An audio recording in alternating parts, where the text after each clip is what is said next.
안녕하세요. 유닙입니다. 3, 4회차 멘토링을 진행하면서 드렸던 피드백 중 도움이 되는 피드백들을 모아서 이번 영상에 담아 보았습니다.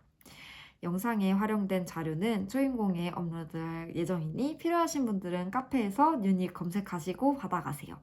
그럼 지금부터 영상 시작합니다. 먼저 전달 측면입니다.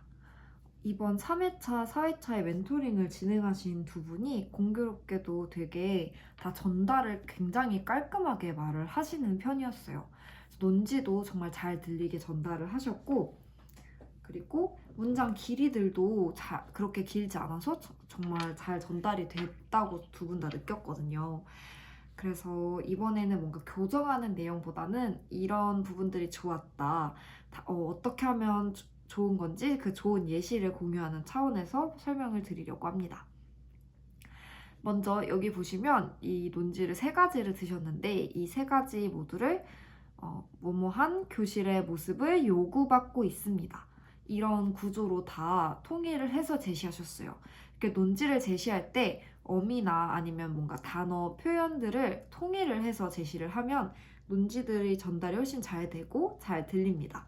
이것도 같이 논지를 잘 형태를 통일해서 제시한 예시고요. 여기 보시면 어떠한 교실입니다. 이렇게 세 가지 통일해서 미래의 교실 세 가지 모습, 이 키워드들이 정말 잘 들렸고, 또 두 예시 다 문장이 그리 길지 않아서 혹시 문장이 길어서 고민이셨던 분들은 이런 예시 답안들을 읽어보시면 도움이 될 거라고 봅니다. 세 번째 예시는 당황했을 때에 대한 팁이에요. 이때 멘토링을 진행하신 분이 첫 번째 논지를 마치고 두 번째 논지를 말하기 전에 약간 말이 꼬이면서 그리고 말하는 내용을 파악하려고 구상지도 보면서 한 3, 4초 정도 약간 정적이 있었고 그 정적 후에 다음 내용을 말할 때도 그 긴장감을 계속 가져가셨어요. 이제 아주 흉내 예시를 들어드릴게요.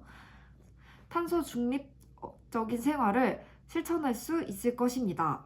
하고 구성지 보면서 계속 긴장하면서 보고 그래서 그 다음으로 이러한 사회 변화에 따른 이런 식으로 뭔가 그 긴장감을 계속 이어서 가져가셨거든요. 그래서 여기서 제가 드렸던 팁이 이렇게 당황하는 게 크게 나쁜 게 아니니까 조금만 더 침착하게 하셨으면 좋을 것 같아요. 왜냐하면 이분이 여기서 더 당황을 했던 게 제가 볼 때는 이렇게 말 꼬이고 멈추면 안 되는데 빨리 흐름 다시 찾아 이런 느낌으로 좀 접근을 하신 것 같았거든요. 근데 저는 오히려 막 당황하면 안 되는데 하고 진정을 못하고 그 텐션을 다시 놓지 못한 상태에서 긴장한 상태로 말을 하는 게 더 별로라고 느껴요. 그리고 조금 더 당황을 크게 하시는 분들은 여기서 한 번 당황하면 그 뒷문장들을 굉장히 버벅이거나 그 말이 되게 꼬이는 분들이 있어요. 그래서 저는 당황하고 제대로 뭔가 다시 흐름을 못 찾은 상태로 그 뒷부분을 다 더듬는 게 오히려 더 별로라고 생각을 해요.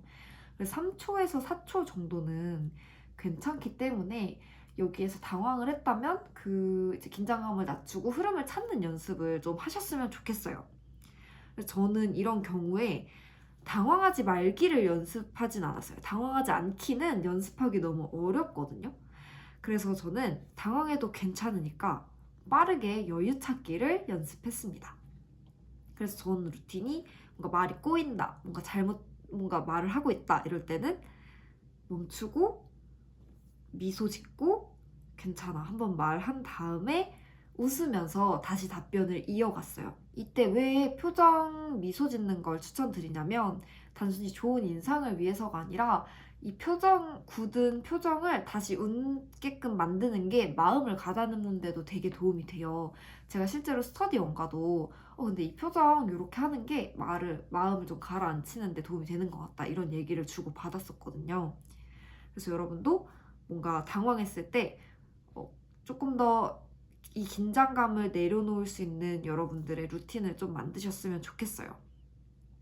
그리고 이렇게 당황하거나 실수하거나 멈췄을 때 다시 시작할 때 미소를 짓고 더 웃으면서 시작을 하면 더 여유 있고 노련해 보이고 방금 했던 실수가 되게 별거 아닌 것처럼 보이거든요.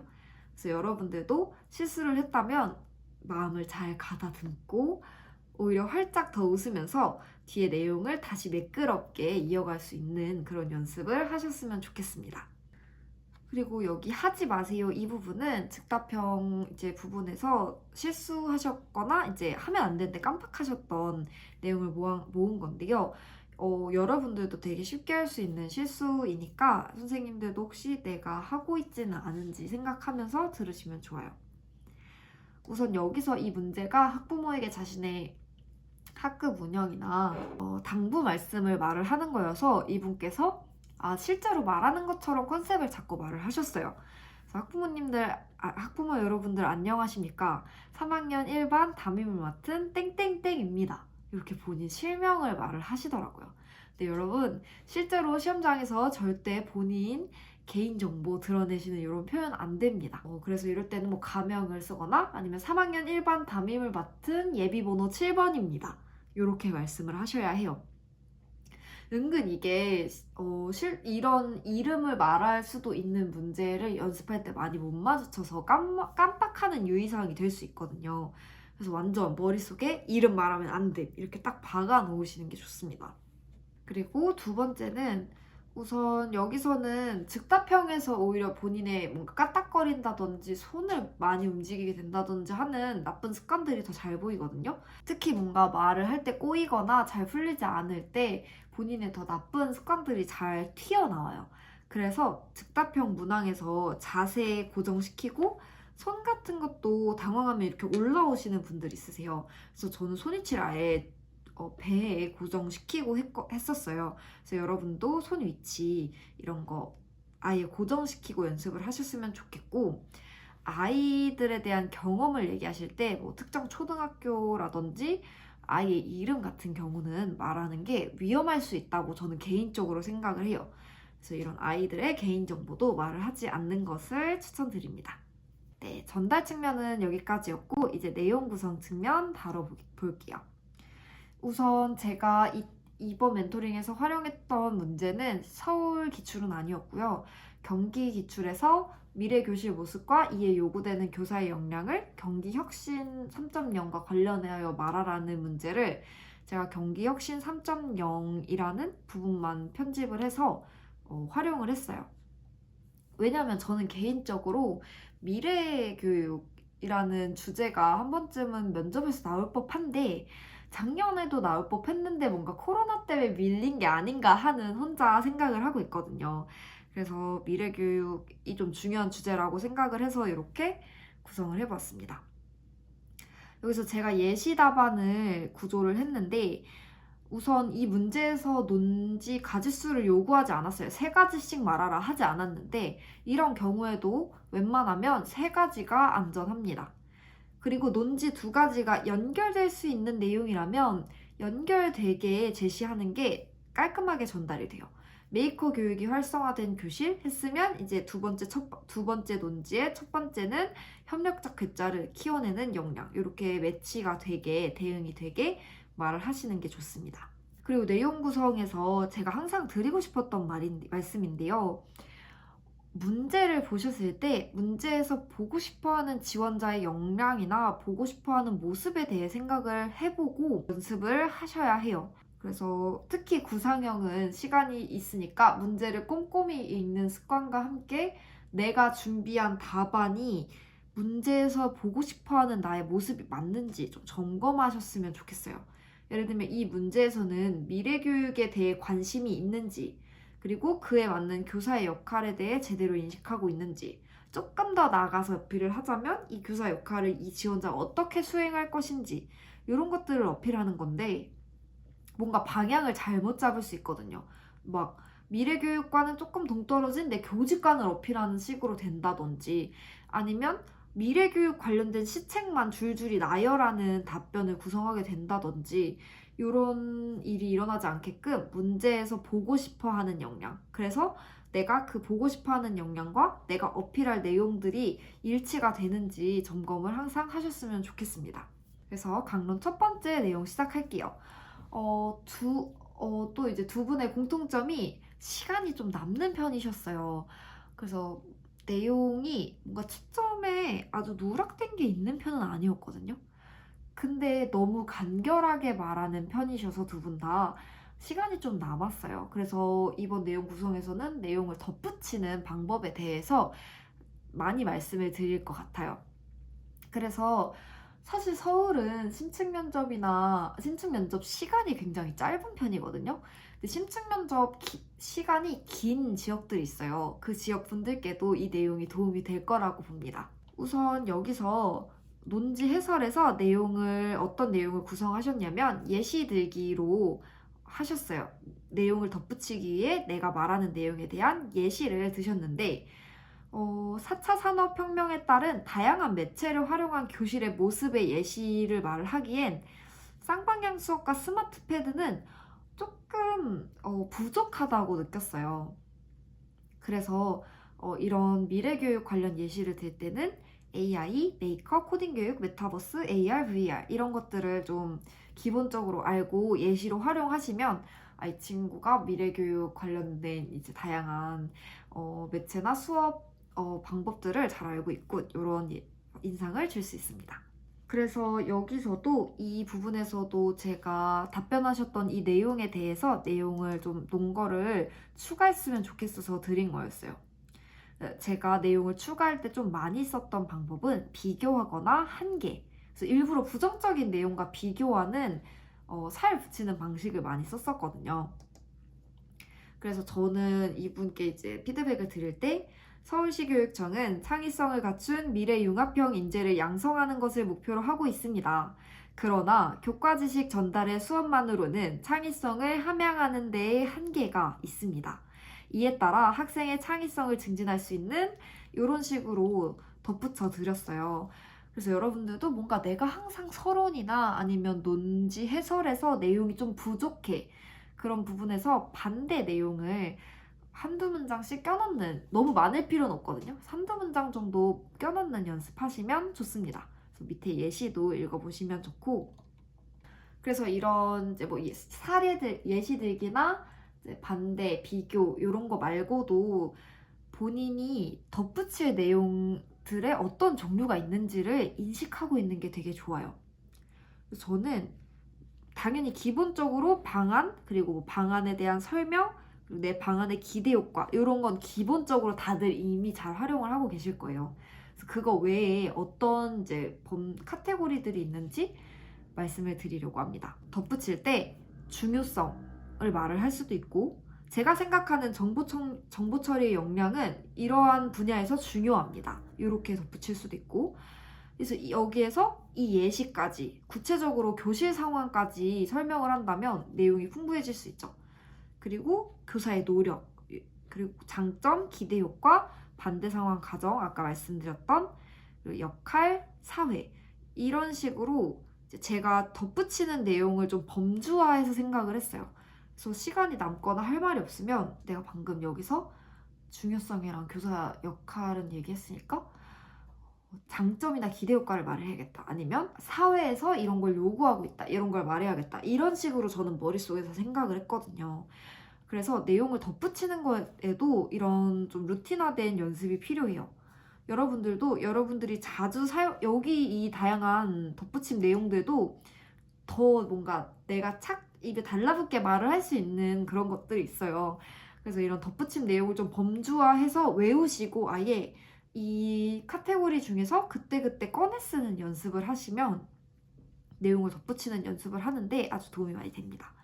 그리고 더 나아가서 연습을 한다면 아예 구상지를 쓸 때 논지 쓰고 뒤에 이제 논거를 쓰잖아요. 거기에 중요성 먼저 말하고 그 다음에 예시 말한 다음에 교사로서 해야 할 노력을 말해야겠다. 이런 식으로 내용을 중요성, 예시, 노력 이렇게만 써놓고 그거에 맞게 내용을 구성해서 말하는 연습을 하시는 것도 좋아요. 내용 구성 두 번째는 즉답형 문제인데요. 제가 서울시 기출을 봤을 때 느낀 건 좀 개인의 경험이나 견해, 그리고 개인의 뭐 가치관 이런 것들을 묻는 문제가 좀 많다고 느꼈어요. 그리고 그것이 교사로서의 나에게 어떤 이제 특징이나 아이덴티티를 부여하였는지 이런 걸 어필하는 문제가 많다고 느꼈거든요. 그래서 그런 문제를 멘토링에서도 계속 하나씩은 껴서 드리고 있는데 저번 영상에서 말씀드렸던 것처럼 이런 걸 할 때는 내 경험이나 이런 것들을 너무 많이 말을 해서 교사로서 내가 어떤 걸 할지 비중을 너무 말을 적게 하면 위험하다고 했어요. 그래서 이분께서는 그 비율 자체는 잘 지키셨어요. 왜냐하면 이 빨간 부분이 이분의 경험이고 이 초록색 부분이 이분의 이제 교사로서 그 경험을 바탕으로 어떻게 할 건지에 대해 말씀을 하신 부분이거든요. 근데 비율은 좋았는데 결과적으로 이 답변이 시간이 남았어요. 그리고 제가 느끼기에 경험 부분이 너무 간략했어요. 그래서 이런 경우에 어떻게 말을 하면 좋은지에 대해서 제가 말씀을 드리려고 합니다. 저라면 이렇게 말을 했을 것 같아요. 제 스토리를 조금 더 구체적으로 묘사를 했을 것 같아요. 제 감정도 같이 말을 하면 얘기가 조금 더 뭔가 맛깔나진다고 할까요? 그래서 이렇게 말을 할 것 같습니다. 저는 교생 실습에서 사이가 안 좋아 다투던 학생들을 보았습니다. 모든 활동에서 갈등이 빚어지거나 서로 놀랄 만큼 날선 말들을 학생들이 주고받을 때도 있었는데 이때마다 정말 당황스러웠고 어떻게 대처해야 할지 몰라 난감했습니다. 이 당시에 저는 아이들이 이러한 행동을 할 때 교사가 어떤 대처를 해야 하는지도 고민을 했고 더 나아가 고민했던 부분은 어떻게 해야 아이들이 정서적 유대관계를 형성하는 교실을 만들 수 있을까? 였습니다. 이에 저의 경험을 어떻게 교육적으로 활용할지 말씀드리겠습니다. 그래서 저는 제 스토리도 어쨌든 나라는 지원자를 면접관분들에게 딱 각인시킬 수 있는 부분이라고 생각해서 스토리도 최대한 잘 말을 하려고 했고요. 그리고 어필했던 부분은 이 고민에서 끝나지 않고 나 이 고민을 이런 상황에서 고민들을 했다. 그래서 이런 방안들을 나는 공부를 한 사람이다. 이런 것들을 어필할 수 있게끔 말을 할 것 같아요. 그래서 본인의 경험을 말을 하는 게 너무 많으면 당연히 안 되지만 그렇다고 너무 막 간략하게 해서 내 교직관만 이만큼 어필해야지 이렇게 접근하실 필요는 또 없다. 저번에도 말씀드렸던 것처럼 4대 6이나 5대 5 정도면 저는 적당하다고 봅니다. 그리고 여기서 이제 자신의 교육적 방안을 대해 말씀을 하셨는데요. 구체적으로 잘 언급하셨어요. 칭찬 릴레이 활동이나 학급 운동회를 진행하겠다. 여기까지만 와도 굉장히 구체적으로 잘 말을 하셨고 면접관 분들께 이런 다양한 방안들을 알고 있구나 이런 인상을 줄 수 있는데 조금만 더 구체적으로 말을 해도 좋을 것 같아요. 그래서 원격 수업에서는 이러한 기능을 활용하여 칭찬 릴레이 활동을 하겠습니다. 대면에서는 체육교과 연계하여 컵타 뭐 어쩌고의 종목으로 교실 미니 운동회를 진행하겠습니다. 이런 느낌으로 진짜 한 문장이 조금 더 길어지는 느낌으로만 구체적으로 말할 것 같아요.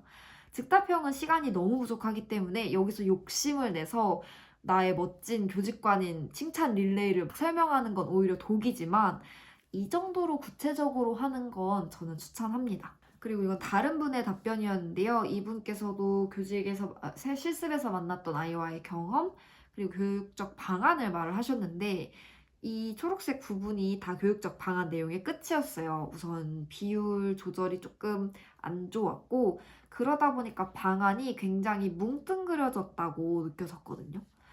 제가 생각하기에 면접관들이 이 문제를 냈다면 이런 의문이 들었을 것 같아요. 선생님, 저 방안이 저게 효과 있는 방안인가? 아니면 실제로 저 경험으로 뭔가 이 교사가 뭘 배웠나? 이런 부분들에 대해 의문이 들 것 같더라고요. 그래서 선생님들께서도 이런 류의 답변을 하실 때 너무 뭉뚱그려지지 않고 이런 의문들에 대해 하나라도 확실하게 어필할 수 있는 내용을 구성하시는 게 좋습니다. 그리고 이분께서도 시간이 부족했는데 내용이 뭉뚱그려진 이유 중에 하나가 학생의 문제 행동을 너무 뭔가 조금씩 다 말을 하려고 했어요. 이 학생의 문제 행동을 하는 게 수업 시간에 돌발 행동을 해요. 근데 이게 이미 선행학습을 해서 지루해서 그런 거예요. 그리고 이런 돌발 행동을 하는 게 정서적인 요구이기도 해요. 그래서 이분이 뭔가 심화학습지도 제공하고 정서적 요구에게도 응답하겠다. 이렇게 두 가지를 다 다루려고 하다 보니까 두 방안이 너무 뭉뚱그려졌어요. 그래서 차라리 이렇게 두 가지를 다 다루려고 하지 말고 내가 정확하게 그리고 구체적인 방안과 함께 어필할 수 있는 한 가지의 내용만 제대로 다루는 게 좋습니다. 저라면 이 중에 정서적 요구 하나만 골라서 그 부분에 대한 방안을 구체적으로 말을 했을 것 같아요. 그래서 내 경험을 말하고 제가 생각하기에 이 학생의 행동은 이 정서적인 요구가 있는 것 같습니다. 따라서 저는 제 교실에 미래에 이런 학생이 있다면 이런 방법을 하겠습니다. 왜냐하면 이러한 방안이 가지는 기대 효과가 이렇기 때문입니다. 아니면 저의 교직관이 이렇기 때문에 이 방안을 꼭 하고 싶습니다. 한 다음에 뭐 결론으로 교직관이나 포부 한 번쯤 말을 하고 끝낼 것 같습니다. 세 번째, 남은 시간 보충인데요. 이분께서 되게 빨리 끝나셨어요. 2분 40초에 논지에 대한 모든 답변이 끝났고 결론을 시작을 했어야 되는데 시간이 너무 많이 남았잖아요. 그래서 이분이 결론을 1분을 말씀을 하셨습니다. 시간 관리를 하기 위한 좋은 시도였어요. 그런데 제가 생각하기에 이 정도로 시간 30초 이런 느낌이 아니라 1분이 넘게 시간이 많이 남았다면 결론에서 보완하려고 하는 것보다는 어떻게든 부족했던 본론의 내용을 하려는 방향이 좋습니다. 서론 결론을 아무리 이런 결론이 있나 싶게 말을 한다고 해도 본론에 있는 그런 답변을 제시하는 본론을 이길 순 없거든요. 그 비중이. 그래서 시간이 이렇게 줄었다면 결론으로 가버리시지 말고 아까 말씀드렸던 논지 2번에 대해 보충하여 말씀드리겠습니다. 이렇게 보강하려고 하시는 게 좋습니다. 그리고 문제 꼼꼼히 읽기입니다. 이 선생님께서 이 문제를 되게 어려워하셨는데 왜 어려워하셨냐면 문제를 잘못 읽으셨어요. 이 문제에서 학부모님께 학급 운영과 당부의 말씀으로 할 말을 세 가지를 말을 하라고 했는데 이 뒤에 당부에 너무 꽂혀서 당부 세 가지를 말을 하려다 보니까 굉장히 당황하셨거든요. 그래서 문제를 꼼꼼히 읽는 게 정말 중요해요. 이렇게 키워드를 잘못 꽂히는 게 아니라 문제를 아예 잘못 해석하시는 분들이 있어요. 이분들은 문제를 꼼꼼히 읽자 이런 것들을 굉장히 신경 써서 연습을 하셔야 돼요. 제가 스터디할 때 어떤 식으로 또 문제를 잘못 읽냐면 뭔가 미래의 교사인 내가 지금의 교사에게 해줄 말을 하라 이런 문제인데 반대로 내가 미래의 교사에게 말을 한다든지 이렇게 한 끗 차이로 잘못 말을 하는 경우가 있거든요. 근데 이게 정말 가장 위험해요. 채점이 아예 안 될 수도 있는 부분이잖아요. 그렇기 때문에 문제는 정말 언제나 꼼꼼히 읽으시고 문제를 혹시 잘못 읽은 날이 있다면 내가 어떤 식으로 문제를 잘못 읽는지도 정확하게 파악을 해놓으시면 실전에서 실수를 예방하는 데 도움이 됩니다. 이제 시책과 교직관 측면에 대해 말씀을 드리겠습니다. 이제 지금 딱 늦었다고 많이 생각하시는데 전혀 늦지 않았고 제 기준에서 저는 진짜 딱 이 시기부터 12월 말부터 1월 초까지 정말 교직관을 엄청 많이 찾았었거든요. 그래서 여러분들도 좀 이 시기에 교직관 공부를 튼튼히 하셨으면 좋겠어서 스터디 후에 개인 공부의 방향에 대해 좀 말씀을 드리려고 해요. 우선 스터디에서 만난 문제를 단순히 복기해서 이렇게 말할 걸. 이 부분을 좀 깔끔하게 말할 걸. 여기뿐만 아니라 좀 교직관과 관련해서 내가 내용을 좀 적게 말을 했거나 구체적으로 말을 하지 못했다면 스터디 후에 이런 부분들을 보강하는 식으로 하셔야 해요. 여기에서 이 분께서 학급 칭찬 릴레이 활동이나 학급 운동회를 하겠습니다. 라는 방안을 제시하셨고 이제 제가 피드백으로 그 두 개를 구체적으로 말을 하는 게 좋을 것 같다라고 피드백을 했어요. 그러면 내가 그런 부분들에 대해 공부가 안 돼 있어. 그럼 이 부분들을 보강하는 식으로 스터디 후에 개인 공부를 해야 해요. 칭찬 릴레이 활동을 어떻게 할 건지, 아니면 칭찬이 키워드면 칭찬을 활용해서 어떤 활동을 할 건지 좀 고민을 해본다든지, 학급 운동회는 어떤 방식으로, 아니면 왜 학급 운동회를 하고 싶은 건지, 기대 효과가 뭔지에 대해서 정리를 하거나 적어도 생각은 하시는 게 좋아요. 그리고 여기에서는 이제 교직관을 말을 하는 문제를 오늘 스터디를 했어요. 만약에 이렇게 스터디를 했는데 내 교직관을 말을 하는 게 좀 깔끔하지 못했고 내가 생각하기에도 내 교직관이 완성이 된 것 같지 않아. 그러면 이 집에 가서 이 부분을 공부를 하셔야 하는 거예요. 그래서 내 교직관을 한 줄로도 나타내보고 내가 교실에서 어떤 특색 활동을 할 건지도 생각을 해보고 나는 학생에게 어떤 역량을 길러주고 싶은 건지, 그럼 그 역량을 길러주기 위해 무슨 활동을 할 건지, 이런 식으로 좀 개인 공부를 하면서 내 교직관을 촘촘하게 짜야 해요. 그래서 교직관 공부 방법에 대해 좀 말씀을 드리려고 합니다. 우선 저는 저라는 교사나 내가 만들고 싶은 교실을 좀 표현을 해보려고 했어요. 그래서 저는 그때 아이들의 미래를 가꾸는 이런 내용이 좀 키워드였거든요. 그래서 그 문장을 하나를 정하고 여기에서 뻗어나갔습니다. 아이들의 미래를 가꾸는 교사면 미래를 살아가는 데 도움이 된다는 뜻이거든요, 이게.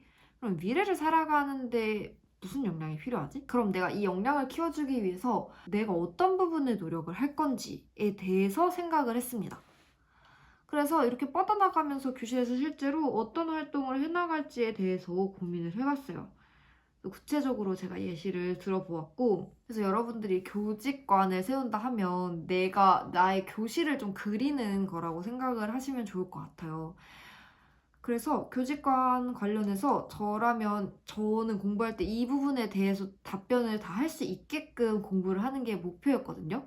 물론 달달 외우진 못했어도 적어도 이런 주제가 나왔을 때 활동 한두 가지는 말을 할 수 있는 정도는 만들려고 했어요. 그래서 이제 이런 질문들에 대해 답을 할 수 있게끔 내 배경 지식을 좀 늘리셨으면 좋겠고, 나만의 학급 운영 활동들을, 특색 활동들을 공부를 하셨으면 좋겠어요. 이런 걸 공부하실 때 꼭 집에서 개인 공부가 아니라 스터디원들과 함께 하는 것도 좋아요. 오히려 내가 생각하지 못한 되게 다채로운 방안들이 나올 수 있거든요.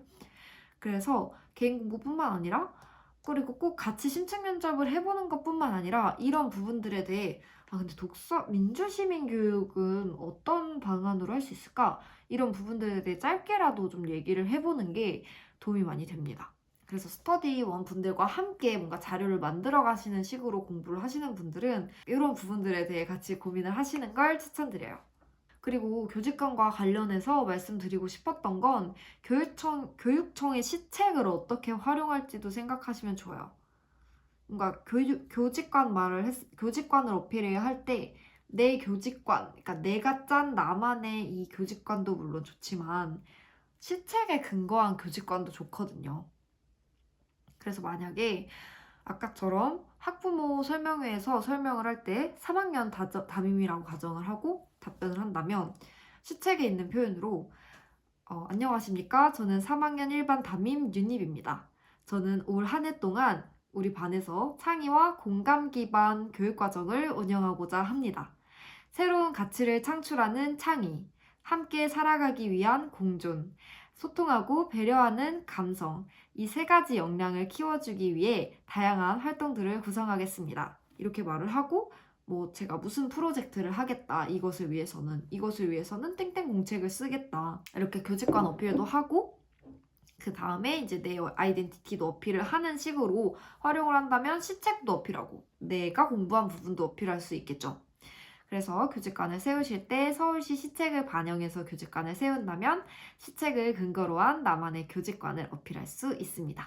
그래서 마지막은 개인 공부의 방향인데요. 방향이라기보다는 좀 방법에 가깝고, 우선 서울교육 핵심 과제를 다 외우셔야 해요. 저도 시책 공부를 아주 많이 하는 걸 추천하는 편은 아니지만 이런 시책 표현들은 당연히 외워야 하고 정말 기본적인 내용이잖아요. 이런 작은 부분들까지 다 외우기를 제가 말씀드리긴 어려우나 이 원에 있는 내용만큼은 다 외우시는 걸 추천해요.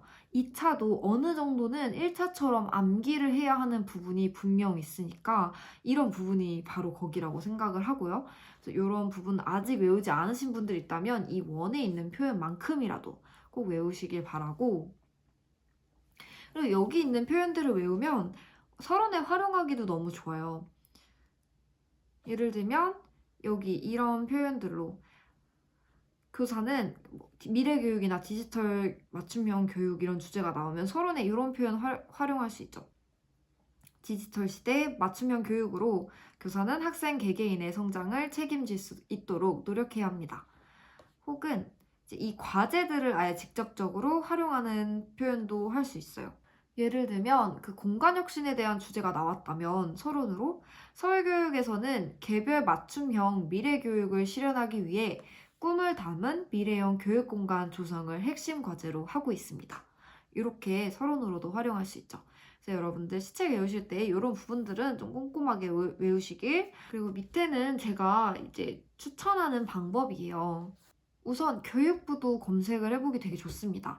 3대 안전망, 디지털 시민성, 생태 전환 교육, 미래 교육 이런 전국적으로 시행하는 교육들은 교육부 자체에서 뭔가 시행을 하는 거니까 서울시 본인이 지원하는 지역보다는 교육부에서 검색을 해도 좋은 자료가 많이 나오거든요. 그래서 미래 교육을 만약에 공부를 한다면 여기서 정책 이런 부분들을 좀 봅니다.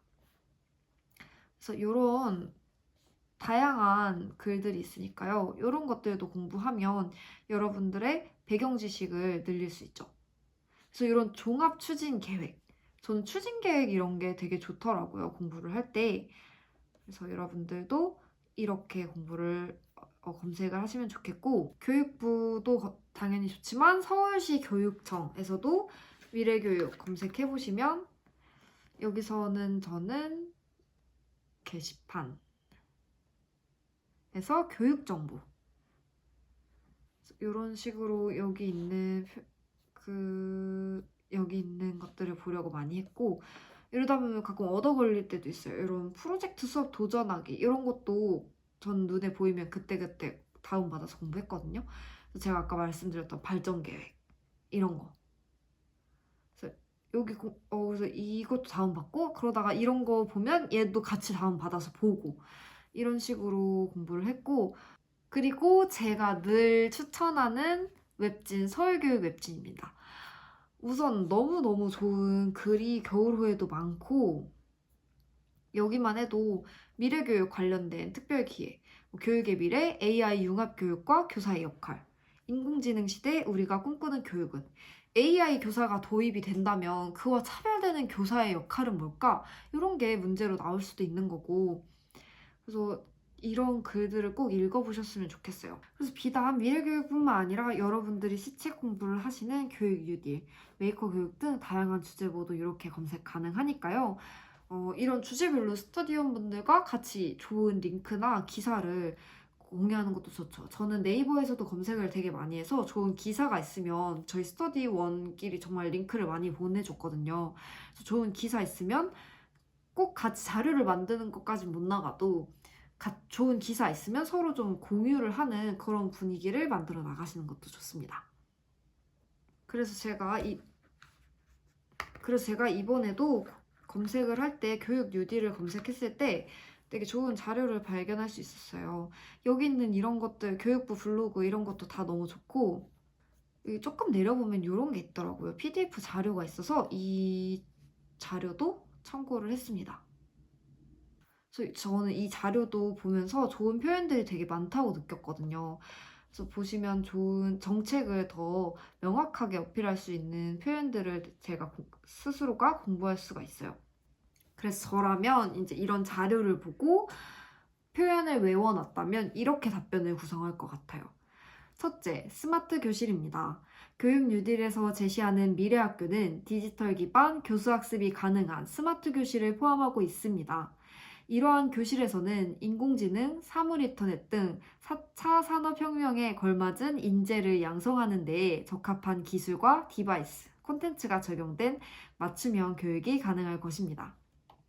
이런 식으로 표현을 할 것 같고, 이런 결론도 좋은 요즘 교육 이슈나 사회에 어울리는 이런 표현들을 봤다면 이제 적어놓고 활용을 할 것 같아요.